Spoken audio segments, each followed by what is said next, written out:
alien spacecraft did not crash in Roswell, New Mexico in 1947.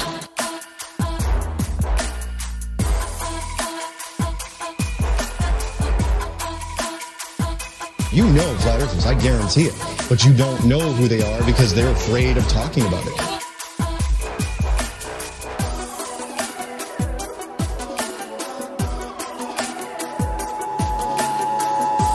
This is not a test.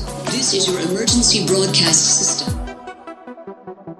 Hello and welcome to the 16th annual Subliminal Deception Podcast, your weekly dose of conspiracy theory bullshit. My name is Cody, and I'm joined by my pal Phil. How are you? Doing good, Cody. Got 16. About ready to drive here. 16 annual. I was going to say, we're about ready to start making our parents want to kill us right about now. Yep. What did we do when we were 16? Dude, we used to... we were booze cruising then, we right? We were booze cruising. We used to take your fucking Chevy Cavalier and my... Pontiac 6000, and we used to race them down those back roads. Remember? Oh shit, no. Remember how those gravel roads were unlevel when they intersected? Yep. So we would Dukes of Hazzard that shit. Yeah. That was awesome. We'd ramp them. I know you haven't been there in a long time, but a lot of those roads, they've put stop signs on them all. I mean, not that many people actually take the time to stop because there's like 3 cars a day that go down those roads, but yeah, that was a good time. This is a good.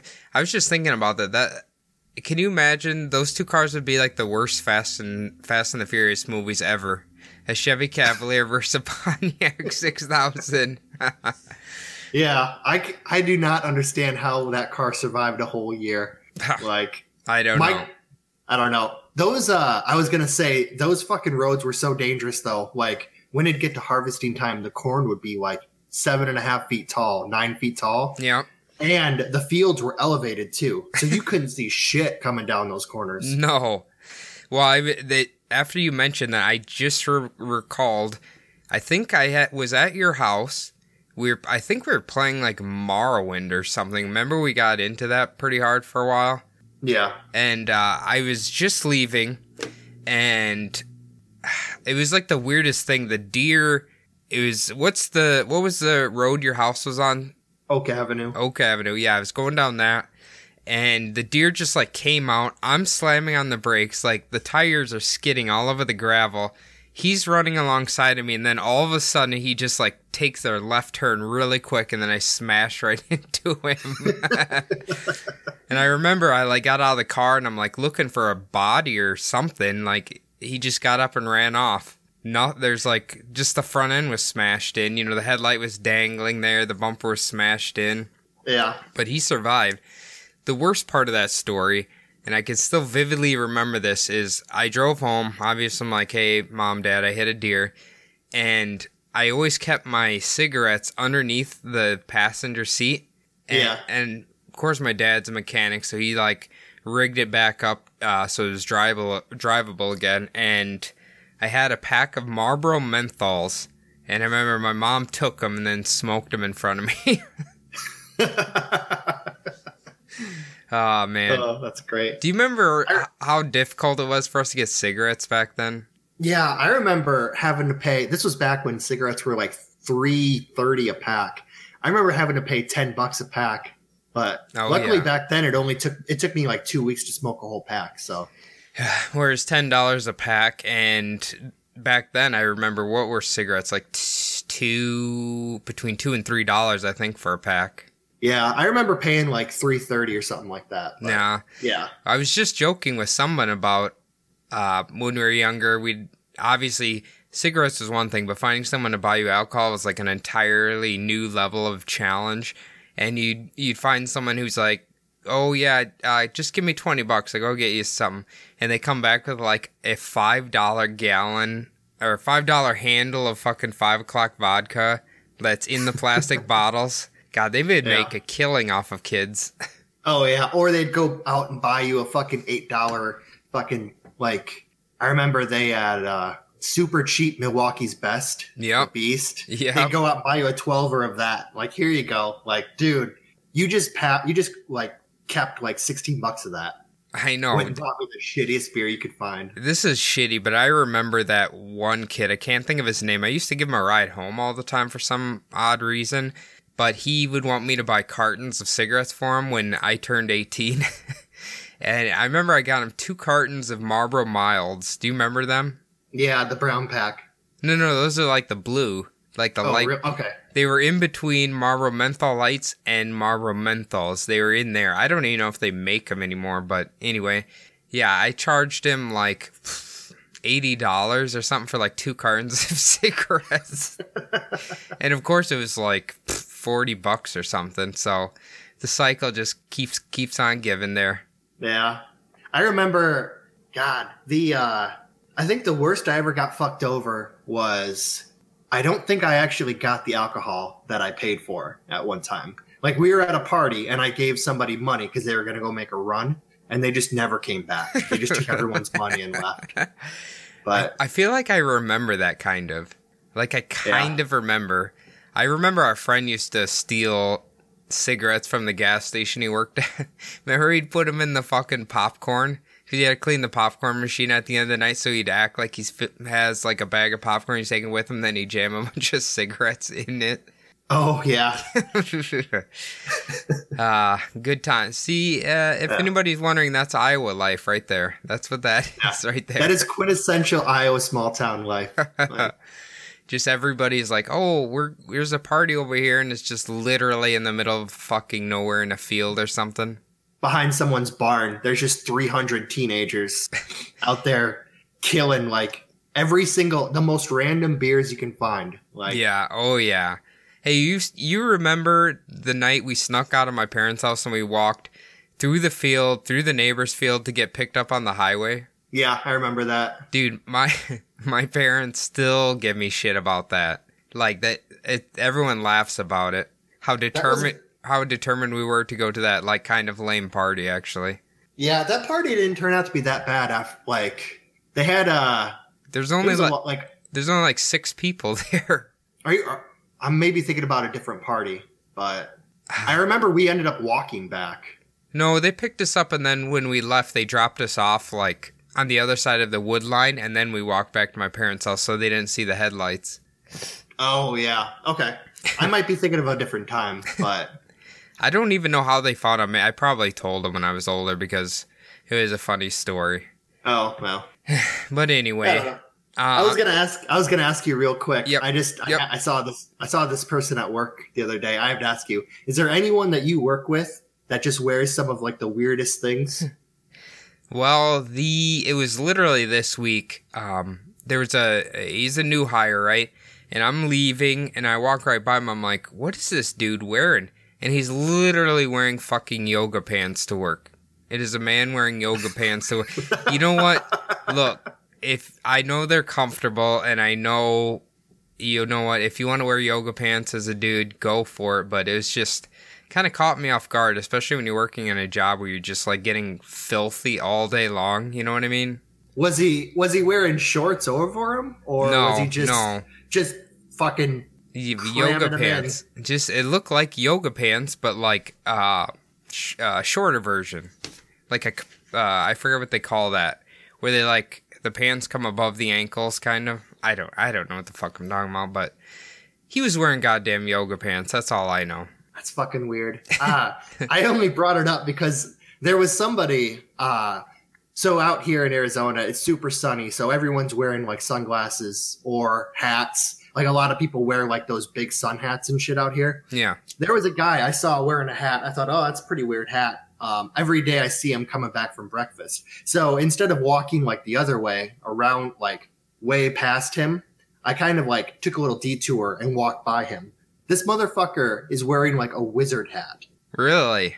Yeah, like something you'd see in Harry Potter, like the big pink in the middle and it comes down in front. Like the talking hat. He's a grown man, probably a couple years older than us, with a job.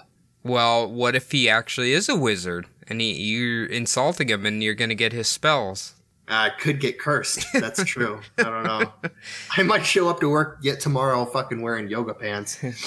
You should go not know where they came from. You should go up to him and be like, you know what? I really like Fantasia too.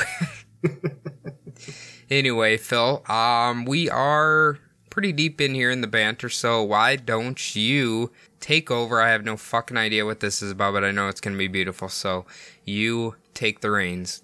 Yeah, so today I wanted to get into some ancient objects and kind of go along with ancient civilizations that we started talking about a little bit. Hell yeah. So I've got 3 of them. 2 of them are kind of less than maybe bullshit. One of them I threw in there because it's honest to God true. So see if you can tell which one. Okay. All right. I'm interested. I love this shit. So I'll just jump right in. So in 1936 or possibly 1938, a married couple, Max and Emma Hahn, were hiking along the Red Creek alongside London, Texas, when they found a strange piece of wood protruding from a rock formation. After 11 years, in 1947, their son broke the object free from the rock and discovered that the wood was actually part of a hammer embedded in the rock. Okay, that's pretty metal already. Yeah. So the hammer head was 6 inches long, 1 inch in diameter. It was made up of mostly iron, but it also had some chlorine and a small amount of sulfur in the makeup of the metal. The handle was broken and actually partially fossilized. The hammerhead, allegedly taken from the rock, was completely encased. Even part of the rock that's still there completely encased the handle. So what I'm picking up so far is this thing has to be extremely old, correct? Yeah. So there's a lot of theories that go around with this hammer. A lot of people are saying that the rock was formed basically 400 to 500 million years ago. So obviously there weren't humans around during this time for a hammer to have been dropped by someone and then rock formed around it. Well, I'm seeing 2 holes here. First off, the Earth is only 6,000 years old. I'm pretty sure you brought that up on the dinosaurs episode, so that doesn't even make sense. And Oh, wow. What's your second one? But actually, that's a really good coincidence. You brought that up. I was going to say, how do we know that humans weren't around 40 million years ago? But those 2 things are contradicting each other. So, yeah. Also, a good point to bring up, too. So, this story continues. In 1983, Carl Bau purchased the artifact and placed it in his creationist museum. Okay. Claiming that it was a pre-flood artifact from before the time of Noah. Wow. So in 1983, when he bought this, he heavily promoted this huge discovery, and the hammer gained a lot of fame. So where is he drawing the connection that this is a pre-flood hammer? Like, is it waterlogged? Is there water I mean, there would have to be water damage on it anyway, but it's like... I'm guessing he's pulling this somewhere out of his ass. Well, so yeah, that's a valid point. I didn't even know there was a creationist museum. No, there's actually quite a few creationist museums, but he owns one of them. He's the owner and director still to this day of the Creation Museum. I'm going to mention it later on, but so he's actually the one who claimed that the rock was 400 to 500 million years old. But the actual geological age of the rock formation around the creek is more like 110 to 115 million years old.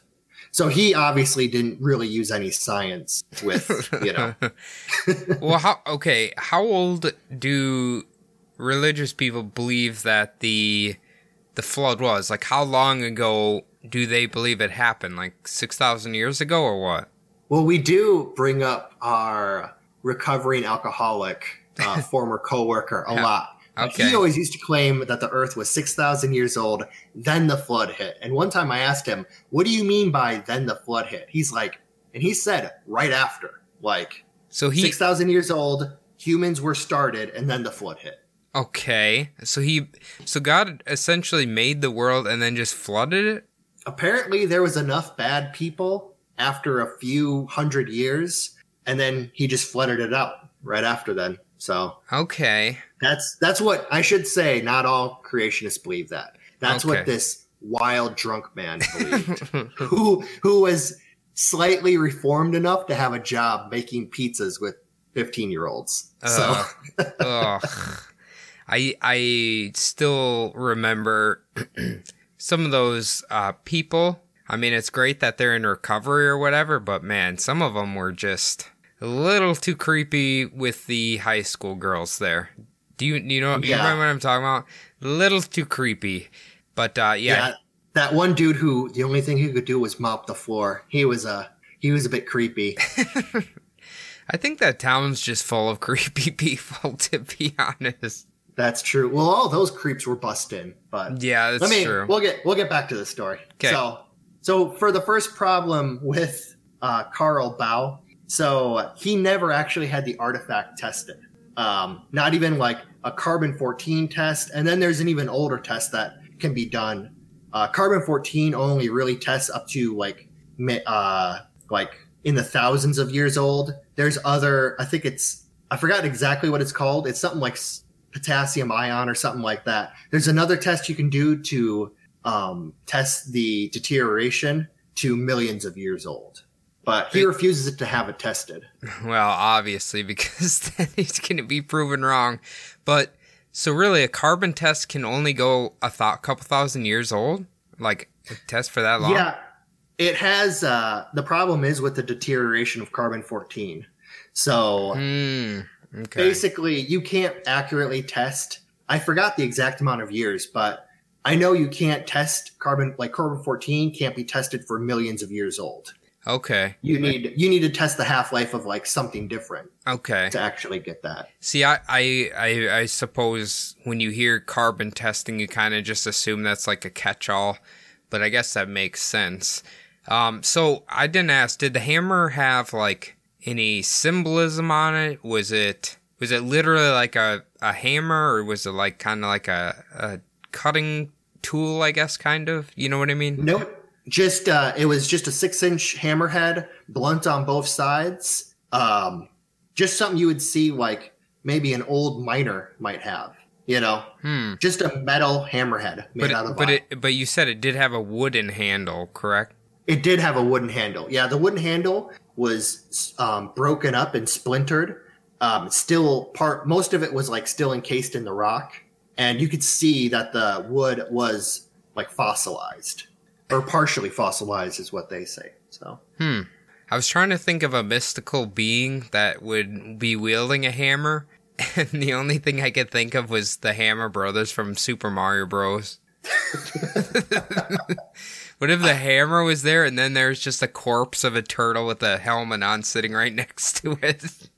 That would be great if there were just like 100 like loose hammers like fossilized in the ground, and then the corpse of, there's always 2 of them. Yeah. Don't forget. Yeah. There was always 2 of them. Yeah, that's why the Hammer Bros. But then we could be like, well, what if Mario was actually a retelling of ancient history, and then they all went extinct, and that's why the hammer and the dead carcass of the Turtle Man is there. That's actually going to be the latest episode of Ancient Aliens on the History Channel, so watch for that. That's going to be a good one. Mario's actually a time-traveling Italian plumber. Time-traveling Italian plumber. So I'll get back to it. The second problem it has is, if you look at the hammer, you were just talking about what the hammer looks like. The hammer looks like it's actually from probably the 18th to 19th century. It's just a basic hammerhead, but it looks like something that you would see like just a regular working guy have from probably like the 18 or 1700s. So it wasn't like extremely crude where it's literally looks like a rock on a stick. You're saying it actually has like shape and stuff. No. If you looked at it, you would see it was a hammer. Okay. Like, it's a metal hammerhead. Okay. Just it's not like a hammer we have now with like the claw on the back, but it's like a long, like kind of looks like a mini sludge. Well, I wonder how they remove nails then. Yeah, I don't know about that one. I think they just gave up and started over again. Fuck it. You're not getting that nail out of there. Just leave it. Yeah, so third, the biggest problem that I have with this one is there were never any pictures taken of the actual like wood sticking out of the rock formation, and its original location around the Red Creek area cannot be confirmed. And like part of the story where they actually have like where this hammer was found there's different accounts. So some people say it was like, oh, they found it in the rock. And then some people say they found like the rock broken up outside of like the rock formation. So there's different accounts for this story, just like all, the whole game of telephone for the area. Yeah. That's where it starts to lose its credibility a lot, where it's just like nobody can decide where it came from and all of that horse shit. Is it possible that the guy in the Creation Museum just made up the whole story? No. Well, he actually has it. Like, he has the hammer and the wood. If the wood is partially fossilized, it would at least take like a long time to... He couldn't just fake fossilized wood and a hammerhead and the wood inside of the hammerhead. Okay. So that wouldn't... He couldn't really fake it that well. I mean, it could be faked. Don't get me wrong. People are really good at it. But there is evidence that the story was around before he purchased it. So he actually did purchase it from these people in Texas. But I wonder how much he paid for it. Who knows? I have no idea how much he paid for it. I couldn't find that. I wish I could have, but... It's like maybe they're... Well, yeah, I guess you can't really fake... I was like, maybe he just got ripped off by a guy, but as you said, it's hard to fake the fossilization and all of that. So I forgot to mention, I was going to mention before that Carl Bau is the current owner of the London Hammer. He is the director of the Creation Evidence Museum of Texas, and that is where the hammer currently resides. So you could actually go there and witness this, like see it. Oh, so it is cool. Something that is real to this day. Like, it still exists. That'd be awesome if someone like messaged us and said like, "Hey, I've seen this thing." Yeah, that would be really cool if we had some listeners in Texas. I know, like, I think we have a podcast friend that lives out in Texas. I don't know if she's into creationist museums, but yeah, if anyone's out there in Texas and has seen this, that'd be cool. I'm definitely gonna message Ashley and be like, "Go to London, Texas, and look at this hammer, and then get back to us and see what you think." I'm not sure I know that the Creation Museum is in Texas. I think that he just bought it from London, Texas. Oh, so, I gotcha. But okay. From the sound of it, that's probably all that London, Texas is known for, is having this hammer from there. Are you trying to say it's not an exact replica of London, England? Yeah, they have the eye and Big Ben out there. Anyway. And all the homeless European people. So basically, if this is actually a real, like, millions of years old hammer, and there were humans walking around needing the use of a hammer like that, the crazy thing is, the hammer, they say, hasn't rusted at all. So that's pretty interesting. You would think that an iron hammer taken out of that rock would rust. Yeah. After all the years. I mean, shit, in fucking Iowa and Minnesota, metal rusts like in a couple years. So. What is in Texas? I suppose that's true. Yeah. It is. Depends on what area Texas it was in. It was probably a little less humid there, possibly. I feel like it would still have a, what do they call it? Patina on it, I think. Like you get on really old cars, and they won't be rusted, but like the paint will have those almost like rusted fade marks on them. Do you kind of know what I'm talking about? Oh, yeah. I know what you're talking about. Yeah. I gotcha. Yeah. But yeah, so this kind of puts into question if the beginnings of civilization started in like Mesopotamia or like China. So, I mean, there are civilizations older than like Mesopotamia. They were mostly like small groups of humans, but this would put it back not thousands of years, but millions of years. So, well, think about this though. What if, like you speculate on the dinosaur things, they were actually like super intelligent, right? Remember you said when the asteroid was coming, maybe they retreated into the Earth or something? What if the dinosaurs were actually really intelligent and had crafted this hammer? That is possible. It's the story from Super Mario Bros. The critically acclaimed movie.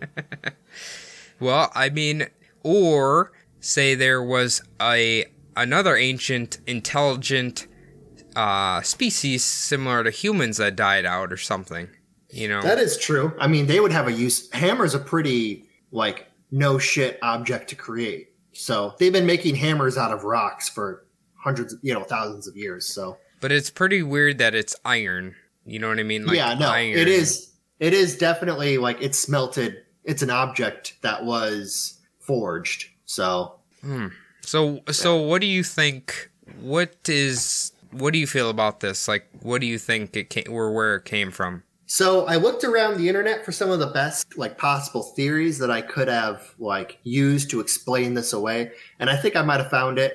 So if the hammer was being carried by someone from the 19th or 18th century in this area, and the hammer was just kind of dropped in like a crevice of the rocks, minerals could have actually dissolved like out of the rocks and gotten into the crevice, and rock could have formed around the hammer, making it look like the rock had been there the entire time, even though kind of like how a tree forms around objects. Yeah. It could have been like that. I mean, it's a pretty good way to explain it. This is kind of like the debunker, like archaeologists and geologists kind of came up with this idea to debunk it. But what about the petrification you mentioned? Well, I mean, I don't really know about that part. This is just to explain how it got there. You know what I'm going to say to that? Checkmate, atheist. Checkmate, atheist. That'll show them non-creationist assholes. I got your ass. Anyway, okay, yeah, that was awesome. I'm still kind of, I don't know, I'm kind of trying to wrap my head around what the fuck it could be. It's just very weird, but I suppose if we're gonna do the skeptics' view on it, then maybe it is just a string of coincidences that the hammer just happened to fall there, the rock did whatever, grew around or whatever. I mean, that's always plausible. So yeah, with stuff like this, I really do like stories about finding out that things are older than like the Sphinx. They think that the Sphinx is much older than we know it to be now because of like they look at like how much rain fell over the legs of the Sphinx. There's also Göbekli Tepe. I didn't say that right, but whatever. It's close enough. Out in Turkey, which they basically dug out of a hillside, and they think that that's actually like 11,000 BC, like super old. So yeah, that's crazy. Basically, it would have been built by cavemen, like this huge structure. So, and they're still finding shit out there too. So and it's always plausible, Yeah. Anyway, but it's a little more likely that it's some dude dropped it 200 years ago. But. Right. All right. So I got a second one for you. Okay. Have you ever heard of the Antikythera mechanism? I have not, actually. Is it available for purchase on Amazon? No, it is not, actually. Fuck you, Bezos. Fucking Jeff Bezos is hiding it from us. So the Antikythera mechanism was actually found off the coast of the island of Antikythera. It's under about 45 meters of water, and this is off the coast of Greece. The wreck was discovered in 1901, and the mechanism was identified in 1902. So was this previously a city that was there then? That just sank or something? No, this was a shipwreck. Oh, a shipwreck. Okay. Yeah, I forgot to mention that. It's in the waters outside of the island, and it was a shipwreck. Okay. I thought you were meaning it was like a city that fell into the water or whatever. Yeah, so these shallow water divers actually discovered this shipwreck, and they were pulling stuff out of the wreck. Okay, so, gotcha. Yeah. So the ship that made the actual shipwreck was from the time of about between 70 to 60 BCE. And we know this like due to the artifacts that were found in the shipwreck, such as like the coins, the statues, and other treasures that this ship had inside of it. So what's that? What is it? Just like a wooden ship then? Yeah, like it's an old, like if you think of like those old triremes, like where the dudes like put their paddles out the side and like yeah, with the oars. It's one of those kind Okay. of older ships, Gotcha. like the Roman times. Greek Okay, times. gotcha. This is it's thought to be a Roman ship that made this shipwreck. So The device is thought to have been created possibly in 80 BCE or somewhere between 150 to 110 BCE, and could actually be as old as 205 BCE. Okay. All right. So they're not exactly sure on when the device was created. So, I don't know if you're going to talk about, but what exactly is this device? What does it do?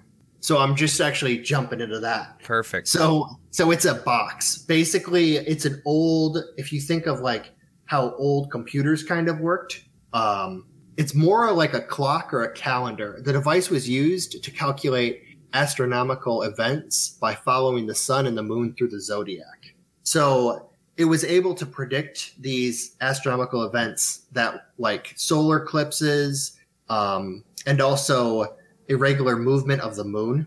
You could actually figure out a lot from using this device. So is it, okay, you said it's a box. Is it like a sealed box and it opens up and there's... No, yeah, it's a sealed, it's a sealed box. You got to imagine, if I can't, you can't really see a picture of it. If you Googled it, you would see that basically it's very old, covered kind of in like, you know how something metal looks when it's been like water damaged? Yeah. It's a really old device. So the weird thing about this device was it was able to extremely accurately predict all of these solar events and these lunar events. The moon actually moves at different speeds during its cycle. And this was first studied and calculated in the 2nd century BCE by astronomer Hipparchus of Rhodes. He actually lived during the supposed time of this creation, and there's a lot of speculation that he may have been one of the people who consulted the creators of the device to help them with the calculations of the moon. Okay. I mean, that would kind of make sense that it might be the Romans because they were obviously really big into that kind of stuff, well, you know what I mean? Yeah, I'm gonna get to that explanation. They actually think that the Greeks created this. Okay. All right. Because this was found off of the Greek Isles.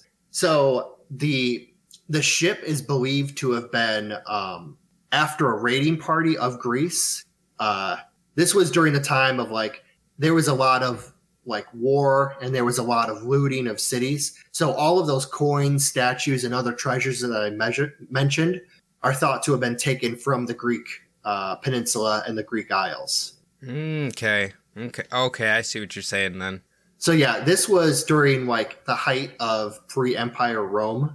So all of this like loot was being taken to Rome, and the ship sunk before it could make it outside of the Greek Isles and the Greek peninsula. That's why you never put a drunk man in charge of your boat. Yeah. But with 4th of July coming up, that's a pretty good yeah, for all it's obviously tomorrow we record early, but if any of you patriots are out there, definitely don't be driving around your wooden boat, and definitely don't let your drunken friends row you down whatever river this is. Good rule of thumb, most people don't know this, have either your most sober or your least sober person drive.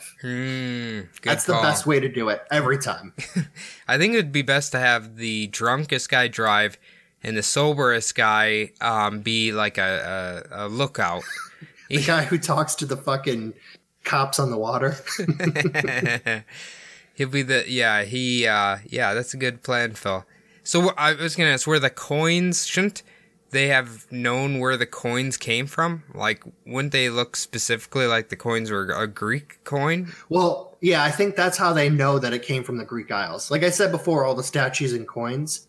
I think that Greek coins were called drachia back then. Okay. Dracha. Okay, it could be. I don't know. So I'm not sure about Greek coins from this time, but I know that like Greek coins from before this time, they would have like the city's like local gods like on the coins. So I think that like a coin from Athens had like Athena on. Okay. Yeah. God, the Greeks had cool fucking gods, man. Yeah, I wish we still had that shit. That'd be cool. I might actually be religious if they had like fucking Zeus or Hermes or all them Hades. Fuck, man, Hades is badass. Yeah. It would be cool. It'd be a lot cooler than just going to church and handing money to some fucking pervert in a fucking wizard robe. That'd be a lot more fun. Someone who's told me they're going to be going to a baptism like this upcoming weekend. And I was like, dude, that's awesome. You get to see a fucking magician do his magic tricks on a baby. That's amazing. He dips them in there, and then all of a sudden they're cleansed of sins, and they get to go to heaven no matter what. Yeah. And then you got to pay the priest. Oh, that's obviously. how you know it's a church. Obviously. Did I talk about when I was at that baptism a few weeks ago? A little bit, but what happened? Well, it was not too much about it, but like during the church service itself, the priest had his little boy hold the books for him while he read out of them. Do you remember them doing that? Yeah, I think I remember them doing that. He held it like in his hands, and then it was up against his sternum, right? Yeah. Like I remember that shit. I don't remember altar boys being a substitute for a fucking whatever they call those things, book holder or whatever. Yeah, I'm pretty sure Catholic priests have been substituting altar boys for a lot of things. So it's like altar boys are like multi-use tools to them.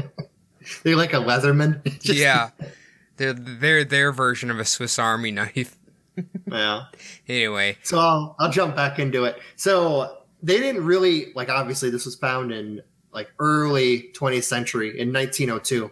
It was discovered in the shipwreck and identified. They had no idea really what this was. As I mentioned it before, it was metal that was kind of destroyed basically from 2 millennia underwater, 2,000 years under the water. And it only really came about that they figured out what it was actually possibly used for when they had X-ray technology and computers to actually put together the images of this mechanism. They could have opened it, but they were afraid that they were going to completely destroy or disintegrate everything on the inside just from how old it was. Right. So they almost didn't even want to touch it.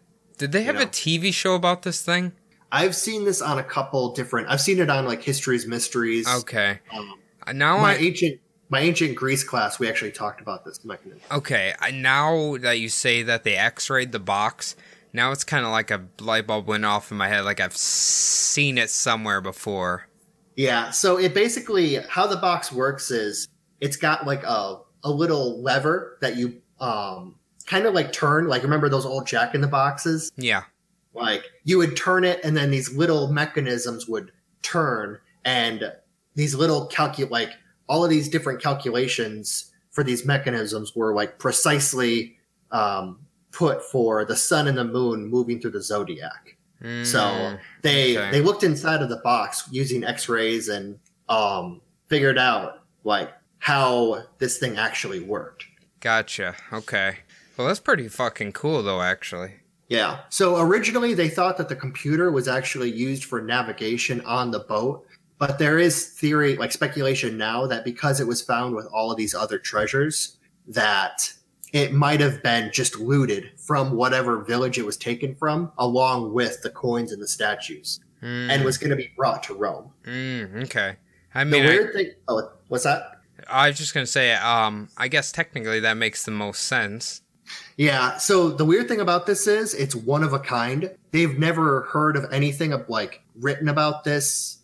You would think that something really cool like this was created, they would have made more of them or had one in each city to figure out the calculations. They think that this was possibly made and then just this was it.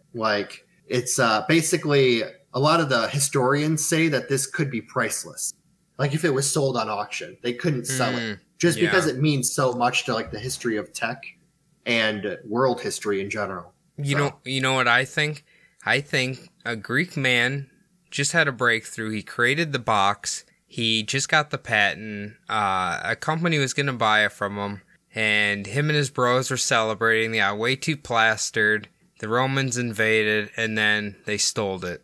Dude, it could have been Jeff fucking Bezos. he time travels. Time traveling reptilian. Did they find any lizard scales on the box? I don't know. God, that guy's so creepy. I just kept thinking, what if we're finding this stuff and we think it's all this super advanced thing or whatever, And if you go back in time and see the person using it as just like his butt plug box or like something like that, like it's nothing as complicated as we're making it out to be. Like he has sex with this box or something. Yeah, so some of the websites I saw actually said that if you really look at like the complexity of this, it's about as complex as like a 16th to 17th century clock.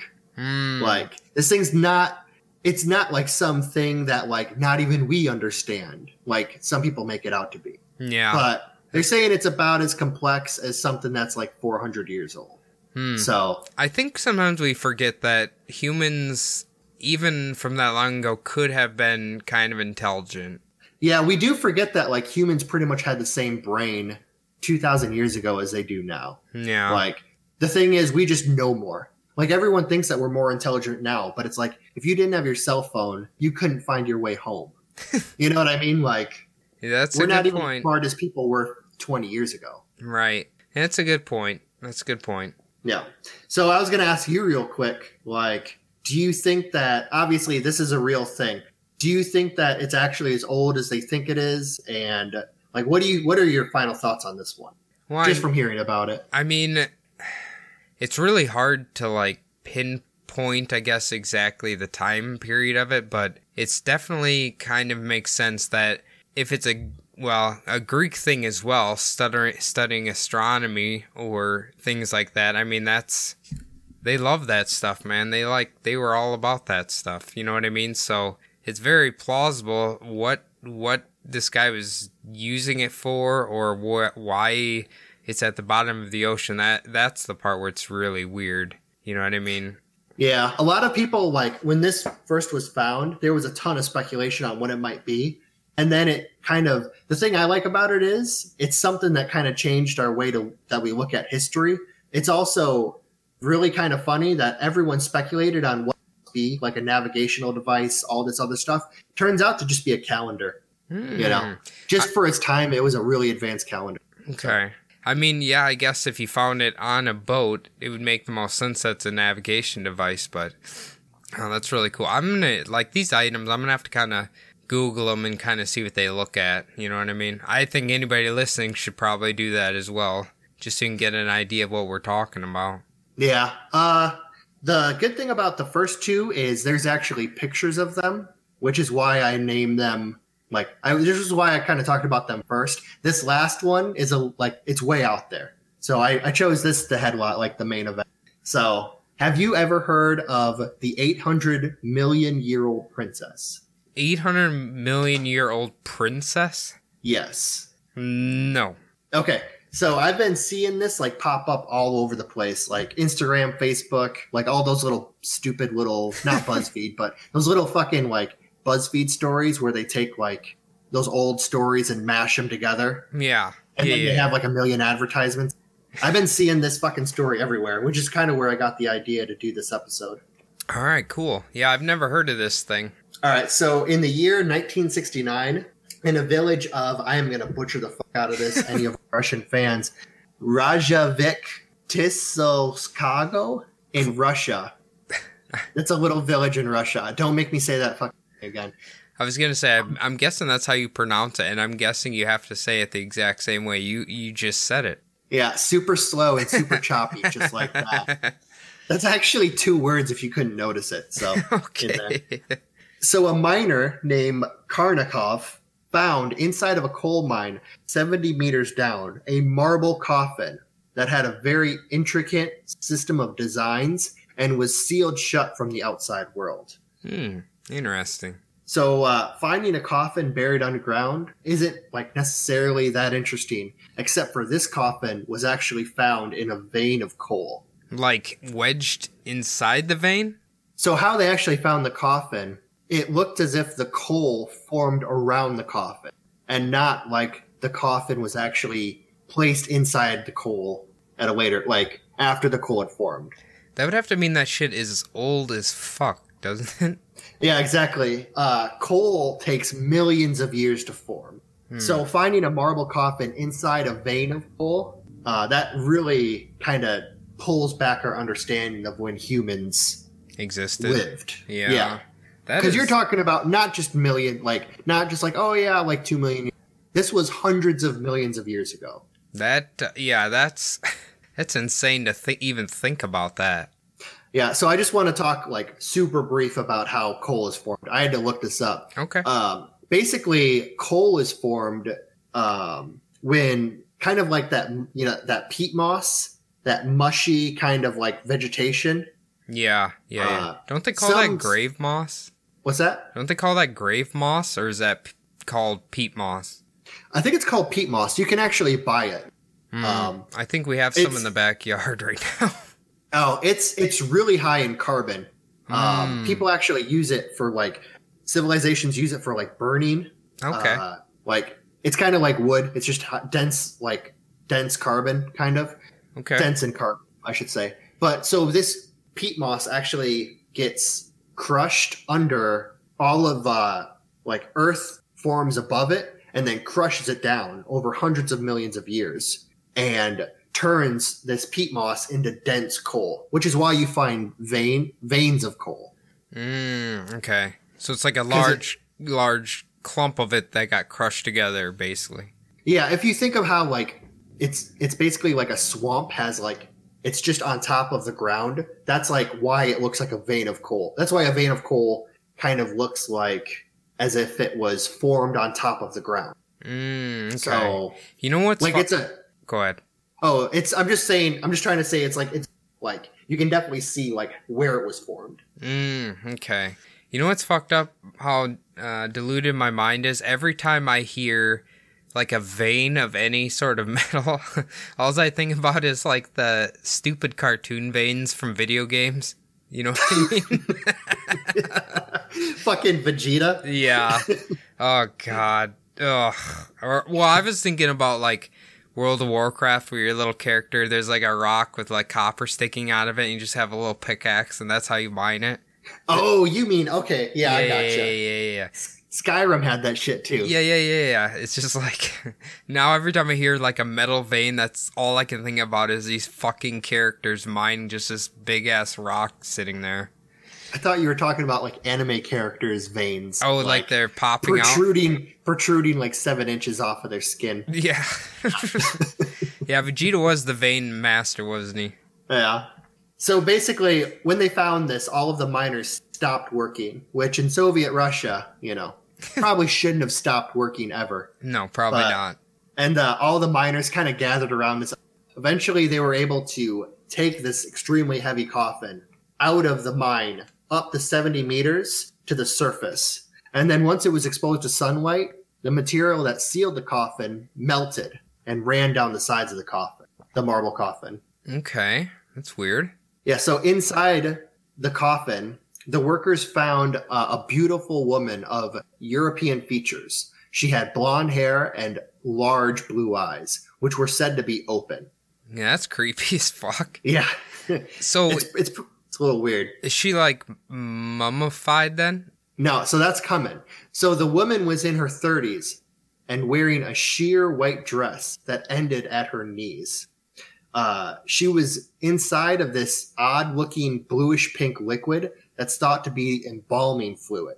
Now, you would think a mummy would look kind of like how we think of mummies in Egypt or like parts of, well, really all over the world they had mummies. But she did not look like a mummy. It didn't look like she was dead as much as she was just kind of sleeping. That's really fucking creepy, honestly. Yeah.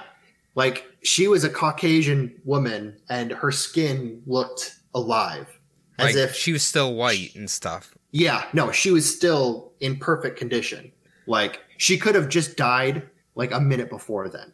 Like, wow. That's how perfect she looked. That's fucking weird, man. Yeah, so the news of this odd discovery spread extremely quickly, obviously. And the Soviet government officials showed up with helicopters and deemed the area unsafe for people and quarantined it, and also quarantined anyone that had come into contact with the coffin. So they took total control of the area. I wonder why they did all that. Maybe they thought there was like a virus or something in there? It could be that. It could also be that something that weird, like we always talk about, like whenever the U.S. government thinks that there might be alien artifacts, how they always kind of storm in. Yeah. Fucking, just guns in the, you know what I mean? Like, so I imagine it's something like that. And it's the Soviets, so they are probably a little heavy-handed too. They showed up drunk on vodka. Drunk on vodka with their stomping boots on. Yeah. So the government officials actually tried to take the coffin up in a helicopter, but it was way too heavy for them to lift up with the helicopters that they had brought. They tried to pump out some of the fluid to decrease the weight of the coffin, but this actually caused the woman to begin to turn black. Like her skin started deteriorating almost immediately when they pumped out this weird fluid. So they immediately, once they saw that, they started pumping the fluid back in. And then did she regain her white skin, I guess, again? Yeah, so once they pumped the fluid back in, like the darkened areas of her skin turned back into her previous complexion. That's weird. It's like it's a rejuvenation liquid or something. I don't know. That's what I'm reading out of it. Yeah, you would think that once a dead body starts to go, starts to rot, you'd think it couldn't go back. But this stuff apparently set it back to normal. So that's very weird. I was thinking what came to my mind was, okay, when, say, someone's in surgery, right? And they're having, say, an organ failure, right? So you have a pink organ. The second the cells start dying on that thing, it just turns fucking black. You know what I mean? Mm-hmm. So I don't know. I don't know why that came to my head in this situation, but obviously when that organ's dead, there's no coming back from that. But you think they would test the liquid that was in there? You know what I mean? Just like a little piece of a test and see what the hell it is. Yeah, so here comes kind of the odd part of the story. So just to finish that off, a larger was called in. Some of the putty was taken with the coffin. I didn't mention it before, but also a small black rectangular box was found next to the woman's head, at the head of the coffin. Okay. I did forget to mention that part, but that's also kind of important to the story. They don't really know exactly what this small black box was for. So I'm guessing they didn't open it up.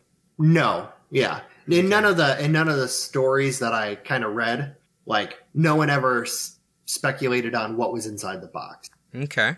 So a professor who supposedly was put in charge of studying the woman and the contents of the coffin claimed that since the coffin was inside the coal, it must have been over 800 million years old, except older, because you have to think about the time it takes for peat moss to turn into coal. So they're thinking that the woman is even older than she's old. Yeah, that's just so fucking weird. You would think if she was put there deliberately, they would have found more bodies there. Yeah, I'm going to get into that a little bit too. Okay. So this is all, here's the problem with this story. So, let me finish that off first. So the professor who was put in charge of the studying of this, he basically tried to make a claim that Darwin was wrong and that the evolution of humans was much, much older. I'm going to go into a little bit of a theory I have about this, but the real problem with this is there's no pictures of this at all. That's not great. Yeah, this was done in 1969. I'm pretty sure even in this shithole little mining town in Russia, someone had a camera. Yeah. It's not like the government showed up immediately. Yeah. Yeah, that's a good point. They had to gas up the helicopters, round up everybody. It's not like a UFO where they're just on call, Well, unless when the government came in, when they quarantined everybody, they took everybody's camera and stuff. That is possible also. Because it's not like everyone had cell phones where you could just take it and send it to the internet. Also, the problem is they have no idea where this coffin or the woman or the fluid, where any of it's being stored, and if it's even anywhere at all. So no one knows where it is. No one's seen a picture of it. If you actually look this up, you'll see a picture of, it's a white lady with a veil over her face who's sleeping. Most of them are taken from a really old Snow White movie. Oh, yeah. Well, I can promise you one thing. if this thing's real and it is, say, at the Kremlin, right? You know Vladimir Putin is bathing in that liquid on a daily basis. Oh, yeah, definitely. After I found out he bathes in that deer antler blood every year, he's bathing in this shit. Dude, I don't know. That dude, he's so many levels of crazy, but he's doing something right. I mean, for an old dude, he's still, Yeah, maybe the deer blood's the secret. Could be. His wife's pretty hot, too, if you've seen her. Well, yeah. I can imagine he's a very powerful man. I'm pretty sure he's going to have a hot wife. Oh, yeah. But, so, there are some stories also that I heard that supposedly, like, archaeologists went back to the area where they found this coffin, and they found, like, a graveyard of these coffins, too. But there isn't really much story into that. All it says is that they also found other coffins. But you don't really hear about it on all of I didn't really include it. I think it was just kind of like an addition to the story kind of deal. Yeah. Okay. One of those. The thing about this scientist is he says it's over a million years. That's just kind of like the earliest that we believe coal was formed. So he basically took the earliest that we think coal was formed and said it's 800. Gotcha. Okay. So it could be like 60 million years old that coal was formed, because they think that the time when coal was formed was from 800 to about 60 million years ago. So, well, I mean, regardless of the time frame, if this corpse is from somewhere in that time gap, like, humans aren't supposed to be there. That is true. Yeah. This leads me into a little bit of my speculation. So I love to make up theories. This kind of sounds like, so from we talked about them a couple of weeks ago, the tall whites. Right. Had the white skin. They always are seen wearing like, kind of like white linen or like sheer white clothing. And they have large blue eyes. Okay. Yeah. So I wonder if this could actually be like a tall white. Okay, here's the other thing. Like, I don't remember aliens never seem to have, like, a gender. Or am I mistaken about the tall whites? I think the tall whites have a gender. I know every story I've heard about, like, the Nordics or the tall whites. There's, like, men and women. Okay, alright. You know what? I actually, like, I would believe it's more plausible-ish in the conspiracy sense that aliens could have been on Earth a significantly long time ago. You know what I'm saying? Yeah. They could have, like, tried to colonize Earth and... Yeah. Or maybe they... bury people. Because if you think about if the aliens were here when dinosaurs were here, obviously, as far as we know, there's no sort of intelligent civilization or anything like that, Yeah, I mean, that's the theory. Unless you, like, latch on to the Super Mario Bros. Movie theory about dinosaurs. Oh, is this Princess Peach in here? Could be. Damn. I guess Mario never hooked up with her. No. Yeah, so, well, those Nordic aliens, they do look a little bit androgynous, just like the Nordics from actual, like, Norway, like Sweden, all those areas. Yeah. So, if you, like, a lot of those people, like, the dudes and the chicks kind of look the same a little bit, but... I'm generalizing. You're very racist against Norwegians right now. Whoa. I'm not getting into that. But if you've ever, like, if you go to Iceland, like, it's a little weird sometimes. But, yeah. Okay. But, yeah, now that you've so insulted it. Okay.